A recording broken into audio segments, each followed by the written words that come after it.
Hello বন্ধুরা, তোমরা কেমন আছো? দেখো, তোমাদের সঙ্গে একটা রেসিপি শেয়ার করতে চলে আসলাম। বাড়িতে কিছু মিষ্টি আলু বেঁচেছিল, সেগুলিকে ভালো করে ধুয়ে সেদ্ধ করে খোসাও ছাড়িয়ে নিলাম। তারপরে জলের মধ্যে চিনি দিয়ে দিলাম, আর কয়েকটা এলাচ থেতো করে জলের মধ্যে দিয়ে চিনি শিরাটা রেডি করতে বসিয়ে দিলাম। এরপর যে মিষ্টি আলুগুলো সেদ্ধ করে রেখেছিলাম সেগুলি ভালো করে মেখে নিলাম। দেখতেই পাচ্ছ মিষ্টি আলুগুলো ভালোভাবে মাখা হয়ে গেছে। তারপরে আমরা ওর মধ্যে একটু ময়দা মিশিয়ে নিলাম। চোখের আন্দাজ মতো যতটুকু দরকার ময়দাটা দিয়ে ভালো করে বাইন্ডিং করে রেখে দিলাম। কিছুক্ষণ রাখার পর গোল গোল করে নাড়ুর আকারে অনেকগুলো মিষ্টির মতো বানিয়ে নিলাম।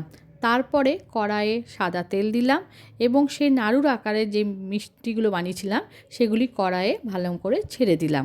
বেশ কয়েকটা তেলের মধ্যে ছেড়ে দিলাম এবং অপেক্ষা করতে থাকলাম যতক্ষণ না সেগুলি লাল হচ্ছে। তারপরে সেগুলি লাল হয়ে যাওয়ার পর যে চিনি শিরাটা বানিয়েছিলাম তার মধ্যে সেগুলি আমরা দিয়ে দিলাম। এটাকে পান্তুয়া বলে, খুব খেতে সুস্বাদু হয়। বাড়িতে একবার বানিয়ে দেখবে বন্ধুরা। Bye bye.